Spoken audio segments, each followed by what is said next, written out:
A new ruling from Poland's Constitutional Tribunal states that the European Union cannot force Poland to implement the EU Green Deal. The ruling paves the way for challenging the implementation of a number of EU climate regulations, including those affecting energy prices or public transport. With this ruling, the Constitutional Tribunal has determined that Poland's sovereignty in the areas of energy and taxation has not been transferred to the European Union.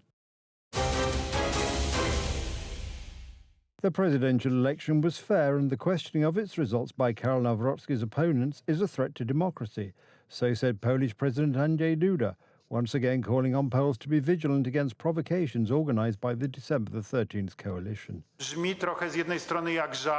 On the one hand, it sounds like a joke, but if we consider the demands that are being made, especially in a situation where the ruling coalition currently includes the government, the parliamentary majority, law enforcement agencies, and the services in Poland, then there may be concerns about the implementation of democratic standards. Prime Minister Donald Tusk defending himself with a method known and tested by the December 13th coalition, by attacking. I cannot imagine anyone who depends on voters, whether it be the President, Prime Minister, Marshal, Minister, it doesn't matter. Anyone who depends directly on those votes, speaking dismissively and contemptuously about post-communists wanting to overturn the elections. Those words were very inappropriate and simply stupid. After a moment, he added that the matter of the elections would be dealt with, of course, by the services under his authority. As for what is our responsibility, first of all, as I have already said publicly, wherever there is a suspicion of a crime, it is our role, specifically that of the Prosecutor General, the Prosecutor's Office, the police and the Internal Security Agency, to proceed as we always do in such situations. The President responded with a post on the X portal. Prime Minister Tusk thundered today at the government meeting that not a single vote should be disregarded. I couldn't agree more. That's why I am warning my fellow citizens, paraphrasing the Prime Minister's old statement, I advise you to keep a close eye on the votes you cast in the election. Today, a really powerful team is going after the choice you have made. I assure you that as a voter, and now also as a guardian of the continuity of state power, I will keep watch with you. I have the impression that someone is clearly unhappy with the choice recently made by Poles. In fact, out of the dozens or so electoral commissions that probably made a mistake in reporting the results of the second round of the presidential election, 7 made a mistake in favour of Karol Nawrocki and 6 in favour of Rafał Trzaskowski. According to members of the National Electoral Commission, there is no question of an error that could affect the final result of the election. So far, there are not enough reports or votes that could affect the final result. However, this difference does not seem to raise any concerns about the validity of the election. Taking into account possible errors, the difference between Nawrocki and Trzaskowski would be about 2,000 votes. The scale of these errors is not significant enough for us to say today, on the 10th of June, that this scale may come close to this difference. The difference is not 360,000.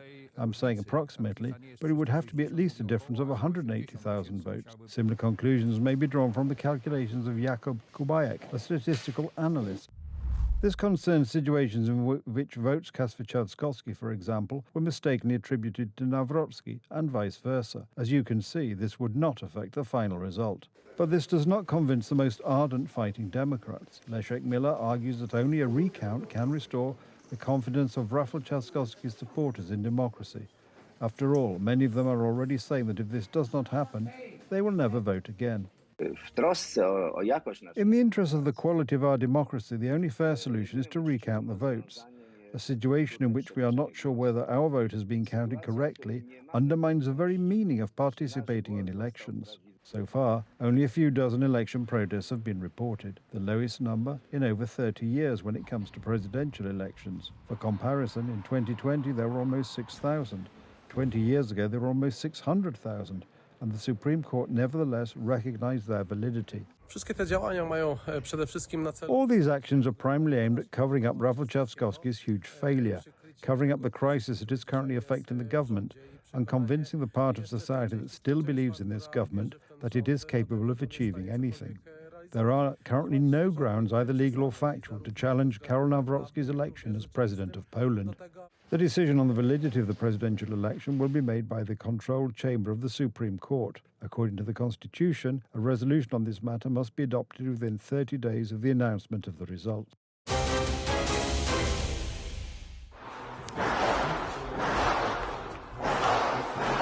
It was supposed to be a normal day at the end of the school year, but it turned into a real nightmare. At around 10 a.m., a former student entered the school grounds. He had 2 guns. The 22-year-old shot everyone he encountered in cold blood. My son called me in the morning and said, "Mom, I'm at school and someone is shooting at me. I'm afraid I'm going to die." My heart stopped for a moment. Now I know he survived and I will see him soon. Witnesses say at least 20 shots were fired. The local high school in Austria's second-largest city, Graz, located in the south of the country, was previously considered a safe place. It's unthinkable, terrifying. I can't talk about what happened because I'm shaking. As the mother of a student at this school, I am devastated. Panic broke out. Terrified students and teachers called for help, and special services quickly arrived on the scene to evacuate the classrooms. In total, up to 300 police officers secured the area. Every second was a matter of life and death. We organized an immediate operation with the aim of safely evacuating as many people as possible from the area affected by the shooting. Unfortunately, there are fatalities.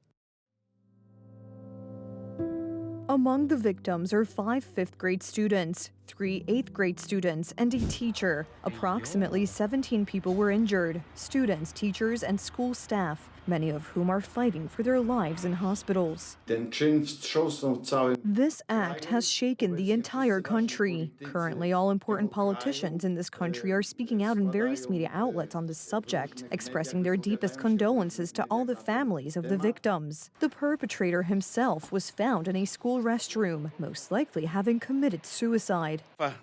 An intensive investigation has been launched to clarify all the circumstances of this tragic event. The emergency services received desperate calls for help. There were screams and shots could be heard. Many of the teenagers who are in the hospital are in a serious condition.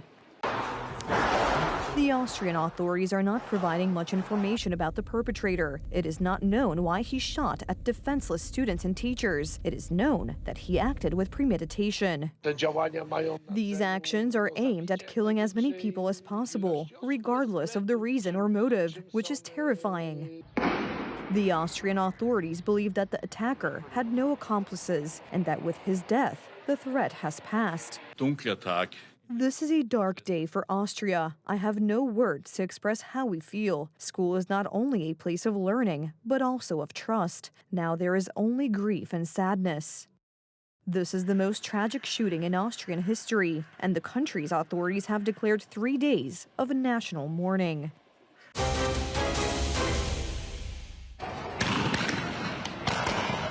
Injuries, arrests and soldiers on the streets. The situation in Los Angeles remains out of control.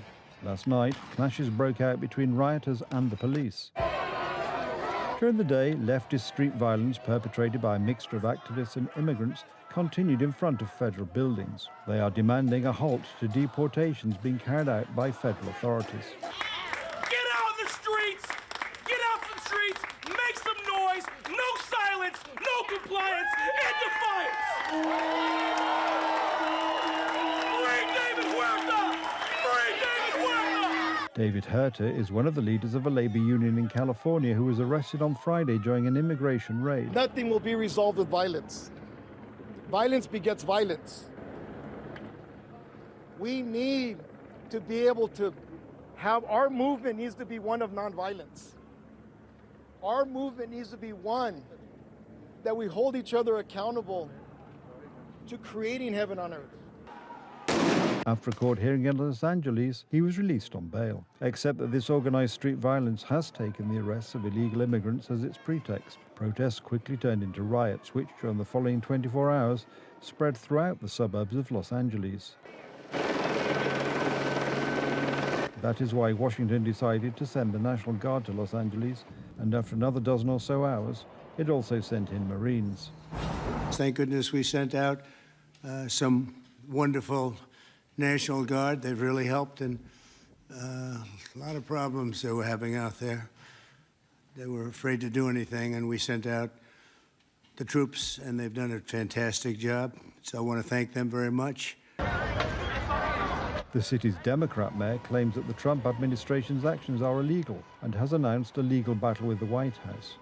She believes that the city's own forces and resources were sufficient. I was trying to make the case that the National Guard was not needed here. I was trying to make the case that if the National Guard came here, it would be a provocative move, and it would be like a deliberate attempt to create disorder and chaos in our city. It was very predictable what was going to happen here, and it was completely unnecessary. However, looking at what has been happening on the streets of Los Angeles since Friday, the situation was clearly and obviously not under control. Just yesterday, the police chief admitted that things had gotten out of hand. Do we need them? Well, looking at it tonight, this thing has gotten out of control. Before I could answer that, I'd have to know more about what their capabilities are, what their role is intended to be able to make that determination. The issue has become explicitly political because of the friction between California state authorities and Donald Trump. According to Governor Gavin Newsom, Trump had no right to send in the National Guard without his explicit request.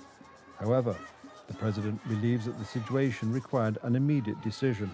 And if I didn't get involved, if we didn't bring the Guard in, and we would bring more in if we needed it, because we have to make sure there's going to be law and order.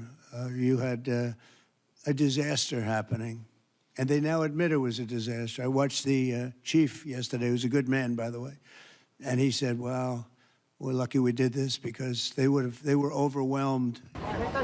This political row is made even more poignant by the fact that the state authorities are the same people who were responsible for the disastrous rescue operation during the Los Angeles wildfires last year. It then came to light that the fire hydrants were empty and that the city had cut funding for the fire department and infrastructure in favor of supporting LGBT-related ideological projects. Today, Donald Trump announced that he would support a possible request to arrest the governor of California if it were to turn out that the riots in Los Angeles were the result of negligence on the part of state and city authorities.